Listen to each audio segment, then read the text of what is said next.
Let me ask you something honestly.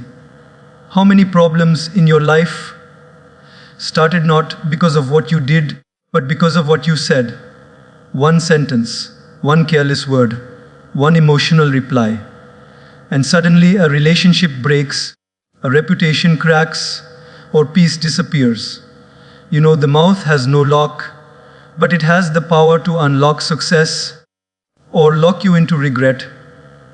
Today, I'm not here to tell you to stay silent.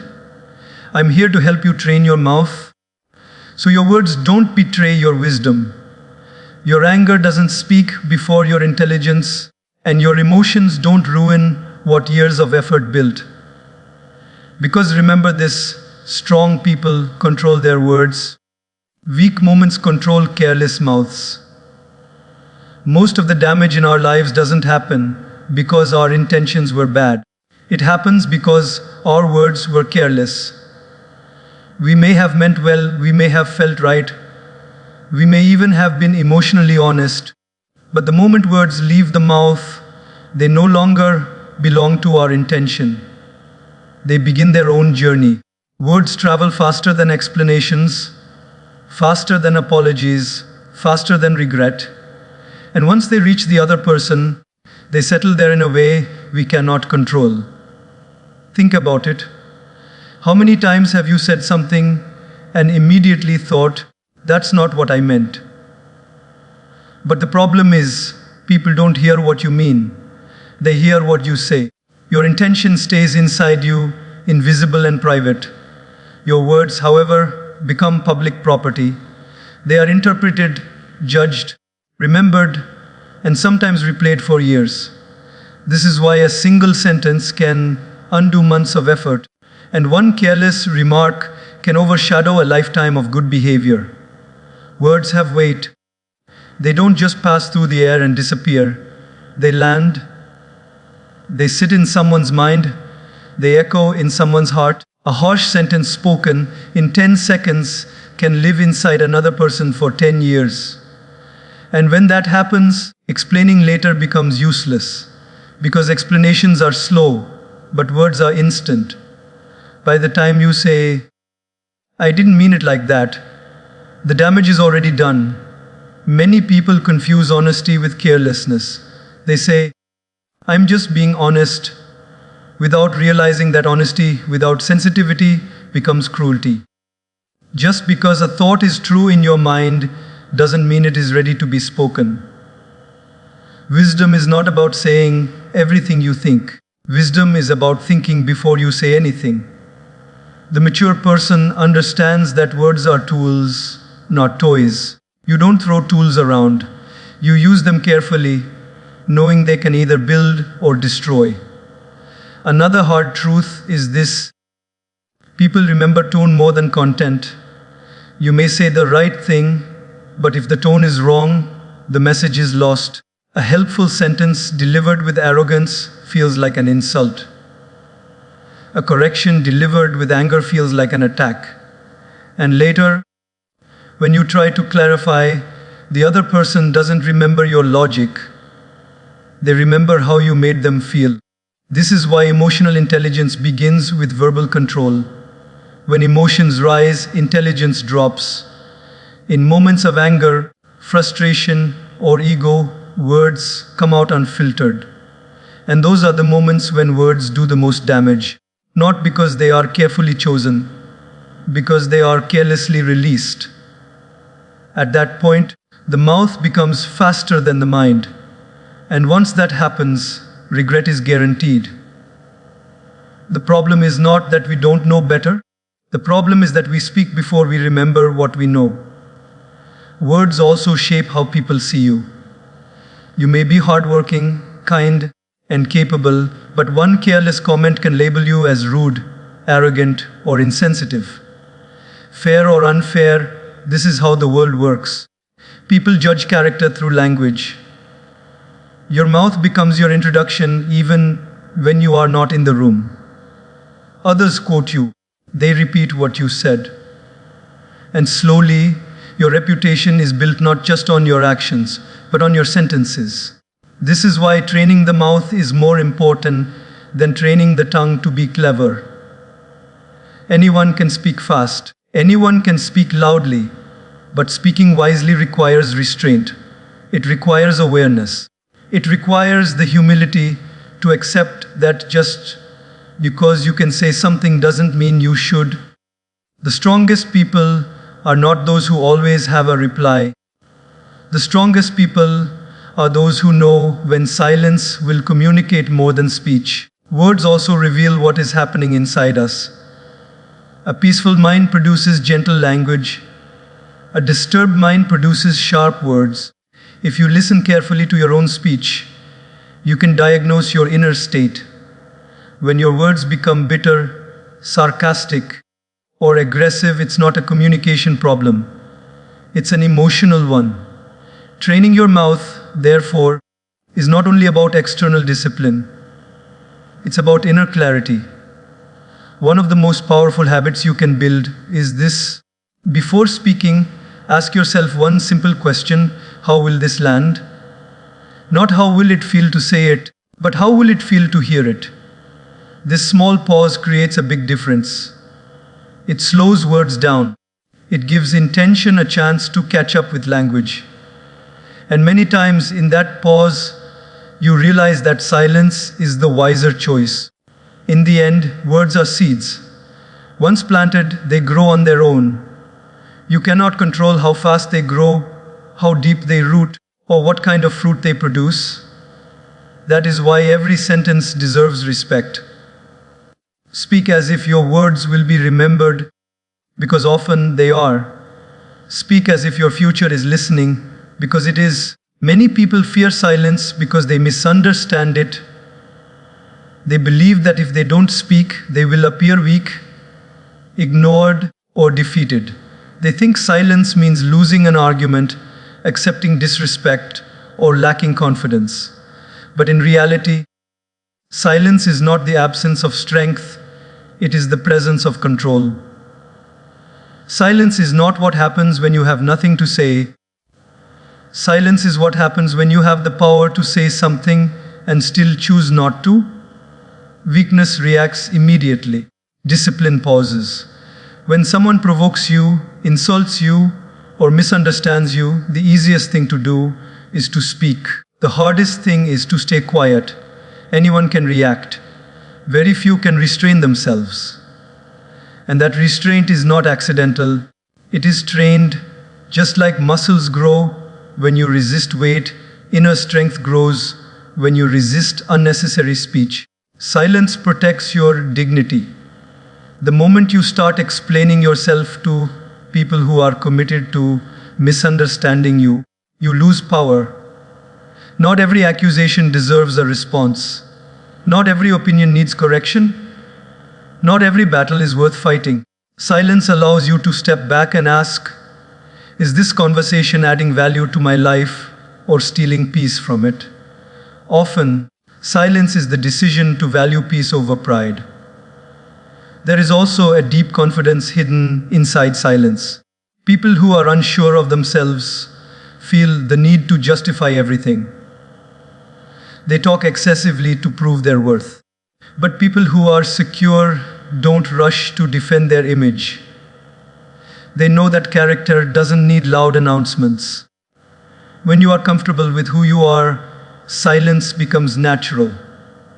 You don't panic when misunderstood because you trust time, consistency, and actions to speak on your behalf. Silence also prevents regret. Many of the sentences we wish we could take back were spoken too quickly. Words released in emotion cannot be retrieved. Silence, on the other hand, gives emotions time to settle. It creates a buffer between feeling and speaking. In that space, wisdom has a chance to enter. Often, what felt urgent to say in the moment feels unnecessary after a few minutes of silence. There is power in not giving immediate access to your thoughts. When you speak everything you think, you give people control over your emotional state. Silence keeps your inner world protected. It allows you to observe instead of engage, to understand instead of attack. Through silence, you gain information. You notice patterns. You see intentions. And with that awareness, when you finally do speak, your words carry weight. Silence is also a form of self-respect. It tells the world that your energy is valuable, that not everyone deserves your reaction, that your peace is not cheap. When you respond to every comment, every provocation, every criticism, you allow others to decide how you feel. Silence takes that power back.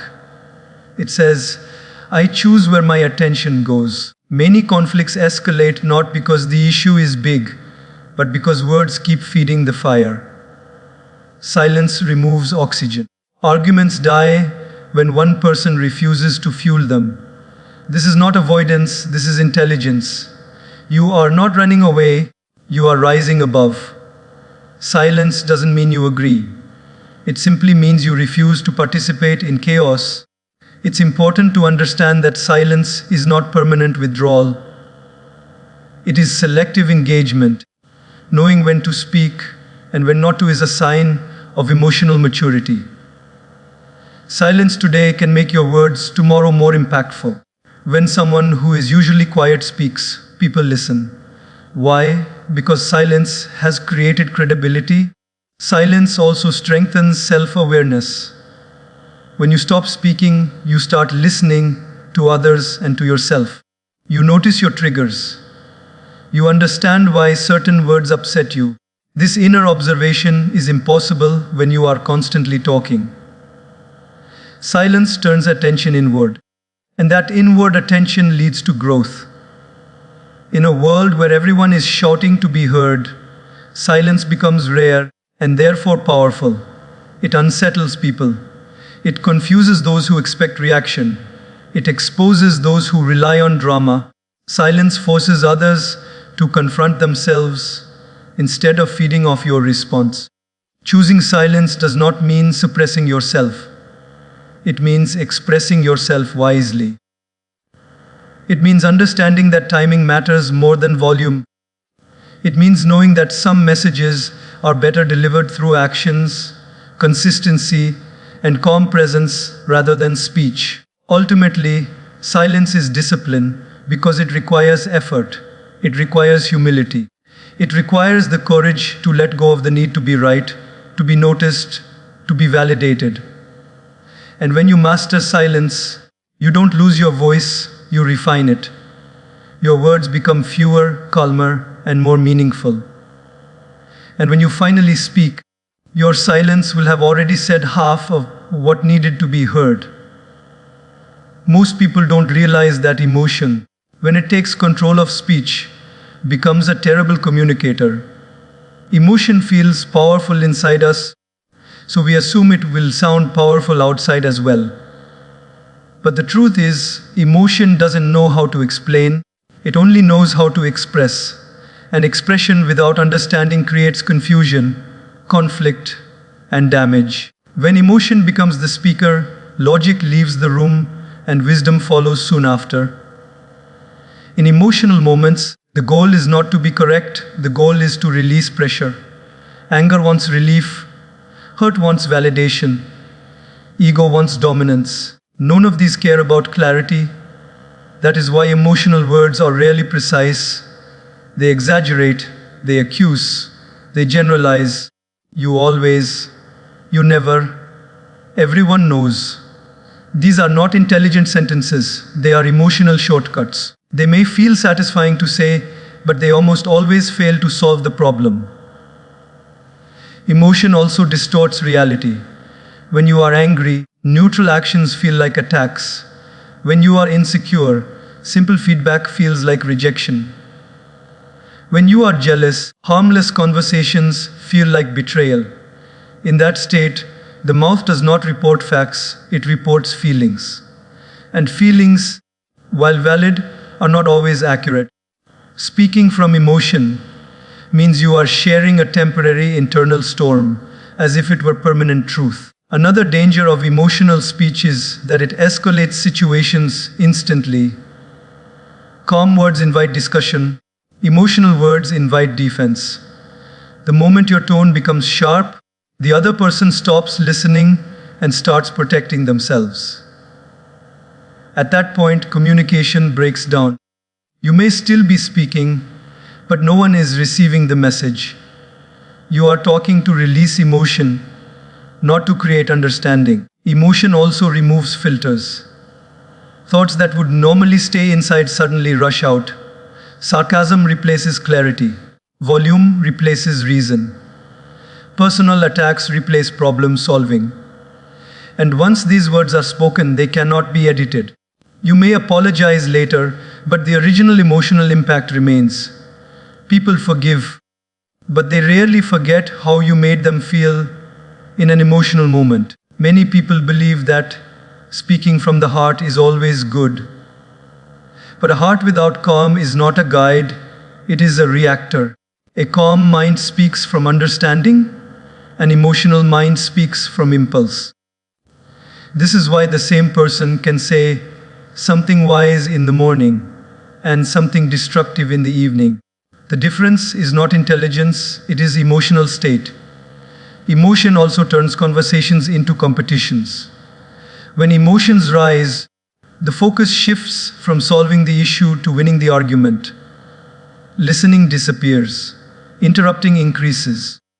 The mouth tries to dominate instead of communicate.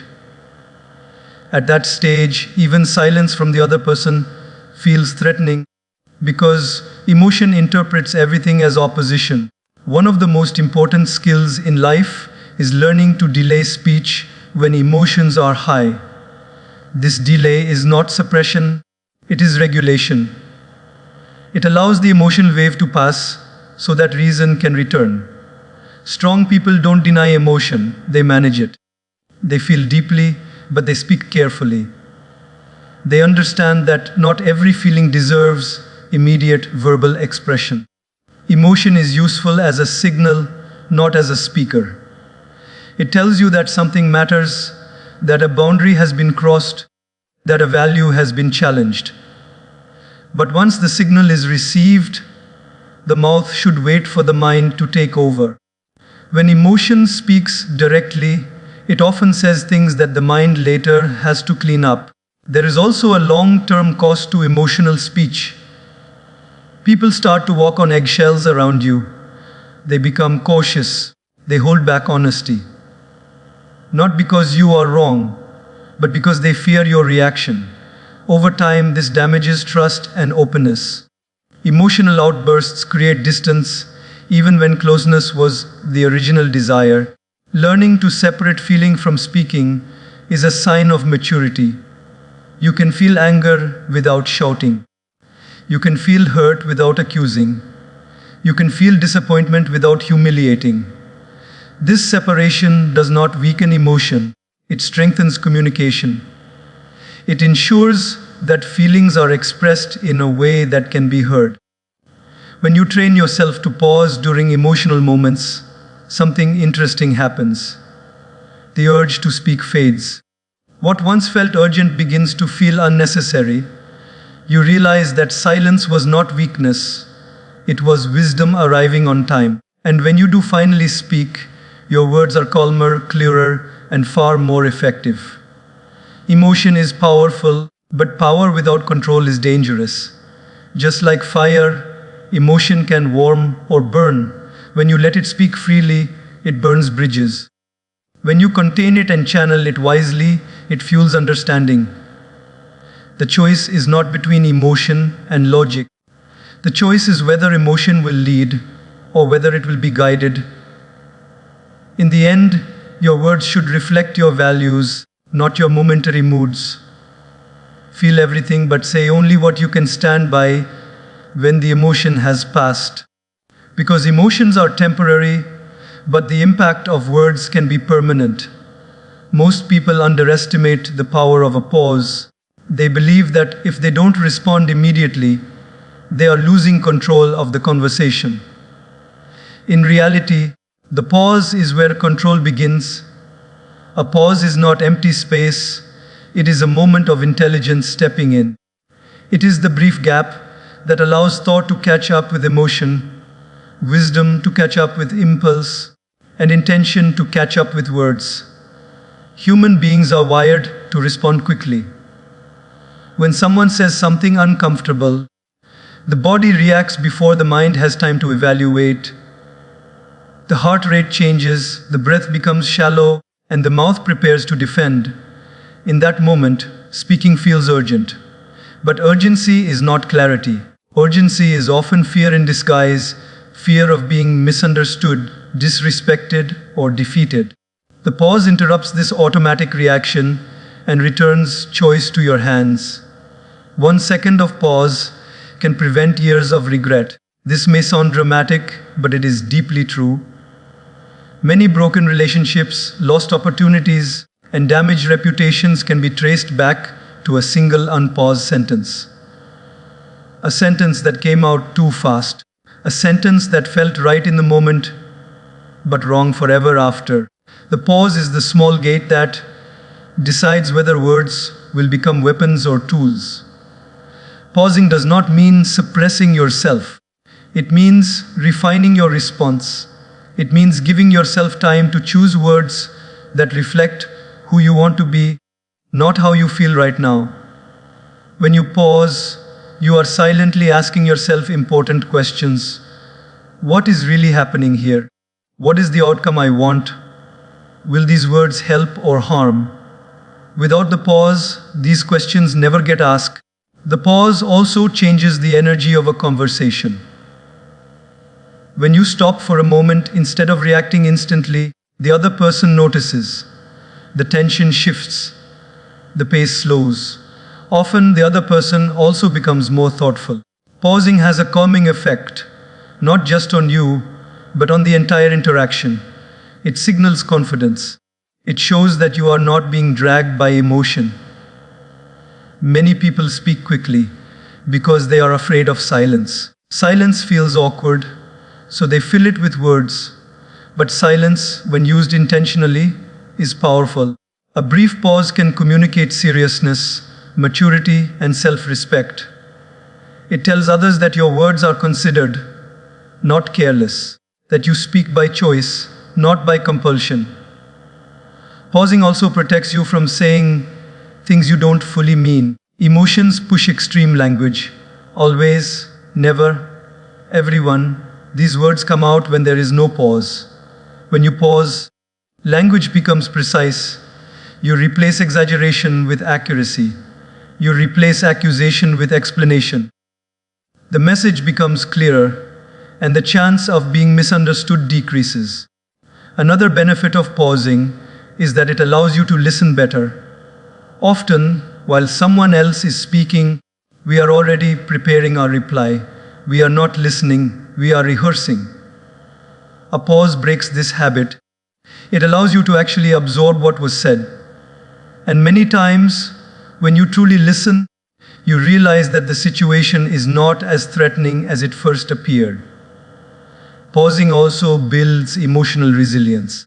It trains your nervous system to tolerate discomfort without reacting. This is a powerful life skill.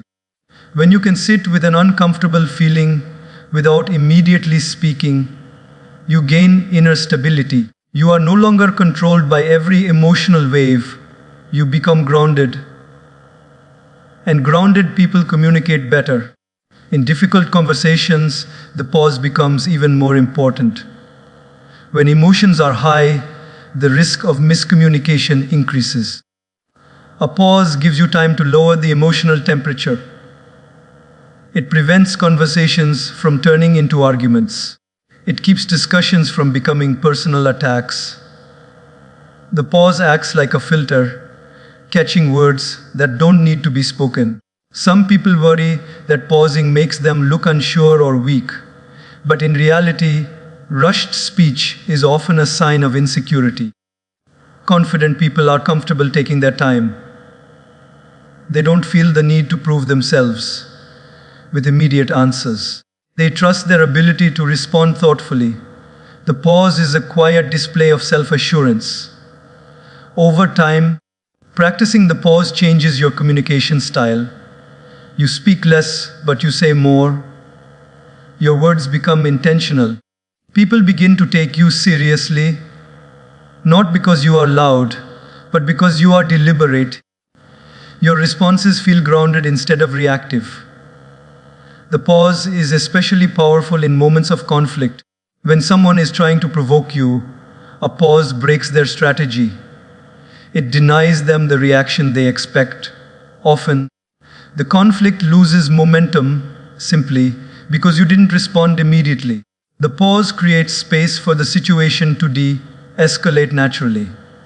Learning to pause is a discipline. It requires awareness and patience. But once mastered, it becomes a natural part of how you speak. You no longer rush to fill silence. You no longer fear a moment of stillness. You understand that the pause is not a gap, it is a guard. In the end, pausing before you speak is not about saying less. It is about saying what matters. It is about ensuring that your words represent your values, not your impulses. A single pause may seem insignificant, but its impact is immense. Because in that pause, you choose who is speaking, your emotion, or your intelligence. Most people underestimate the lasting impact of words spoken with the intention to hurt. They may feel justified in the moment, believing that pain must be returned, that sharpness deserves sharpness. But words meant to wound rarely solve anything. They create distance, resistance, and long-term damage. Speaking to heal is not about being soft or weak. It is about being responsible with the power your words carry. When you speak to hurt, the focus shifts away from the issue and toward the ego. The conversation stops being about understanding and starts being about winning. In that space, nobody learns, nobody grows, and nothing improves. Hurtful words may provide temporary emotional relief, but they leave behind resentment that quietly grows. Healing words, on the other hand, aim to repair rather than dominate. They seek clarity instead of control. Healing language does not mean avoiding difficult conversations. It means choosing words that address the problem without attacking the person. There is a difference between saying, "You always ruin things," and saying, "This situation hurt me, and I want us to understand it better." The first sentence closes doors. The second opens them. Both express emotion, but only one invites resolution. Words that heal are rooted in awareness. They acknowledge feelings without assigning blame. They focus on experience rather than accusation. This kind of speech requires emotional maturity because it demands vulnerability. It is easier to attack than to explain how something affected you. Yet explanation leads to connection, while attack leads to isolation. When your intention is to heal, your tone naturally softens. You speak slower. You listen more. You leave space for the other person to respond. Healing words create safety.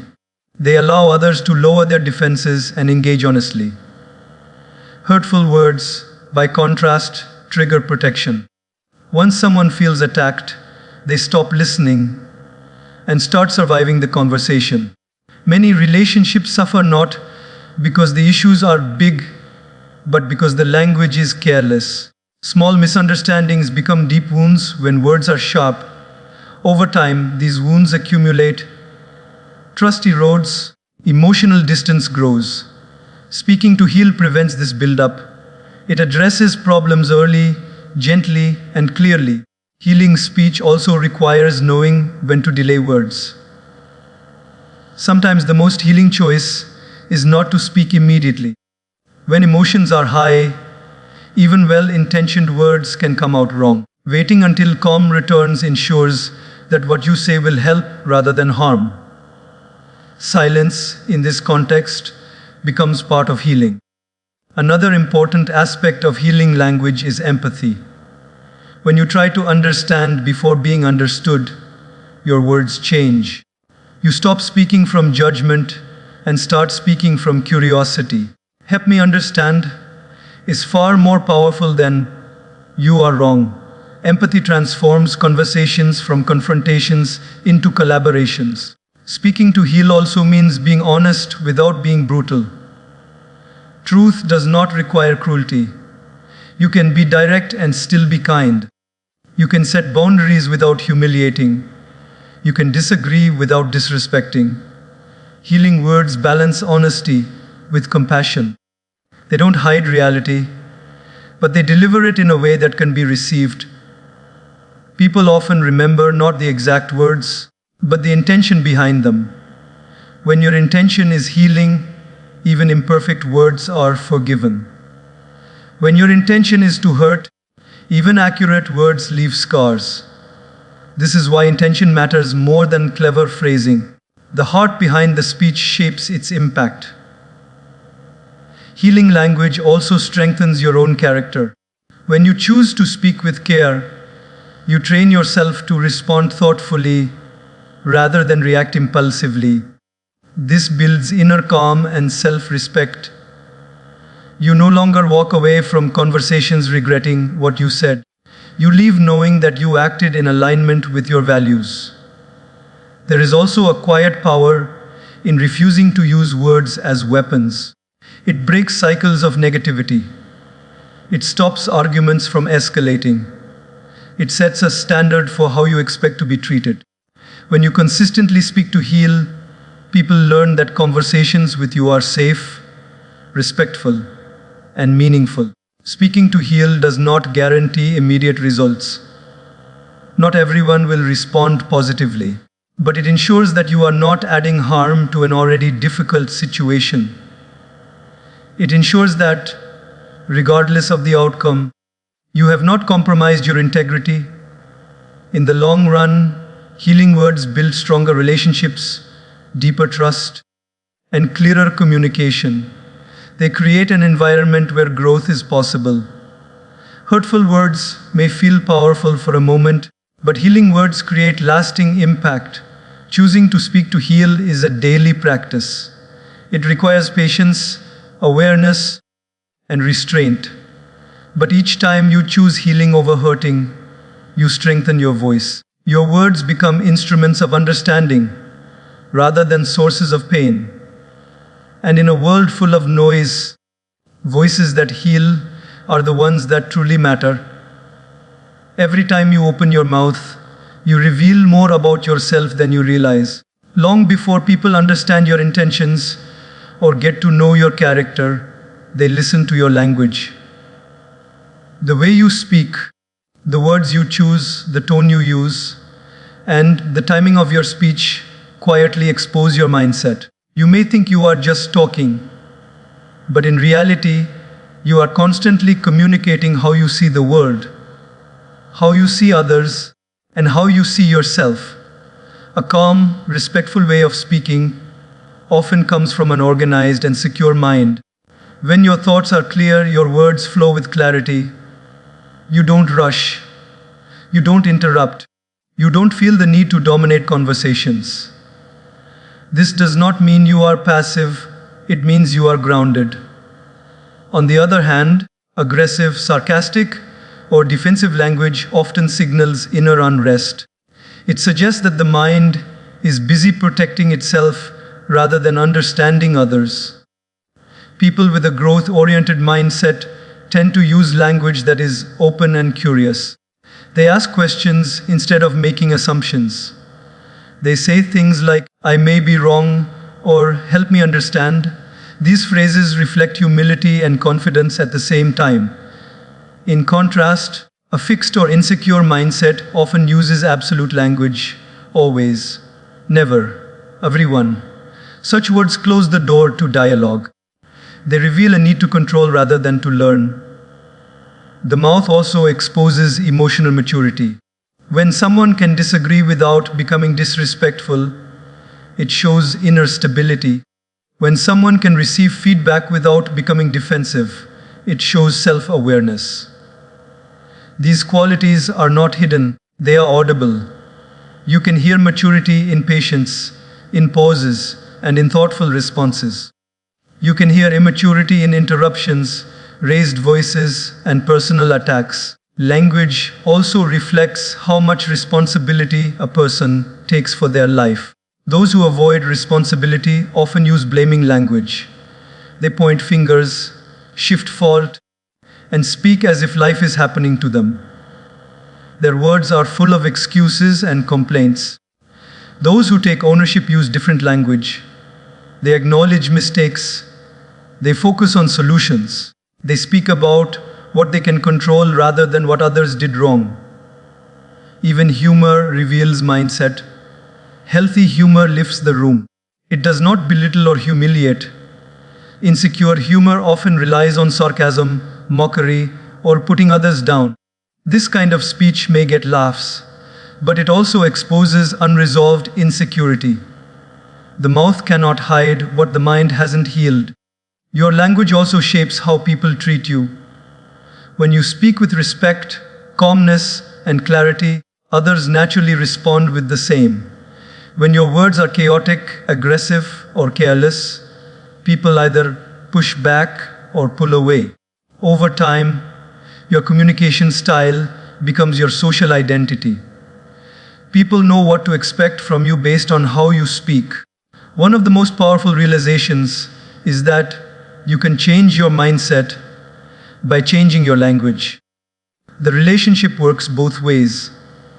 Just as your thoughts influence your words also influence your thoughts. When you intentionally choose calmer, more respectful language, your inner state begins to shift. Speaking kindly, even when you don't feel calm, slowly trains the mind toward calmness. Listening to yourself speak is a powerful form of self-awareness. Pay attention to your tone when you are stressed. Notice the words you use when things don't go your way. These moments reveal your inner patterns. Instead of judging yourself, observe. Awareness is the first step to growth. Once you hear your own mindset in your speech, you gain the ability to refine it. People often try to impress through vocabulary or volume, but true impact comes from authenticity and clarity. A centered mindset doesn't need fancy words. It communicates simply and effectively. Such speech carries confidence without arrogance. It does not rush to prove itself. It trusts that its value will be felt. Your mouth also reveals how you handle power. When someone speaks down to others, interrupts frequently, or dismisses opinions, it shows insecurity masked as authority. True strength speaks with inclusion. It listens. It acknowledges. It invites contribution.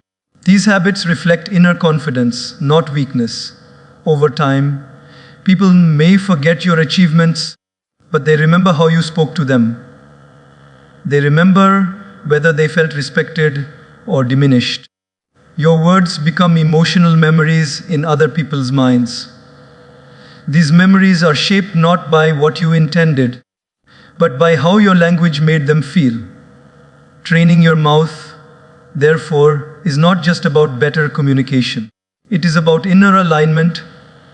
It is about making sure that your words reflect the person you want to be. When your language and your values match, your presence becomes powerful. You don't need to demand respect. Your words naturally earn it. In the end, your mouth is like a mirror. It reflects your inner world to the outer one. If you want to know where your mindset truly stands, listen carefully to how you speak. When you are tired, challenged, or disagreed with, that is where the truth shows up. And that truth, once recognized, becomes the starting point for real change.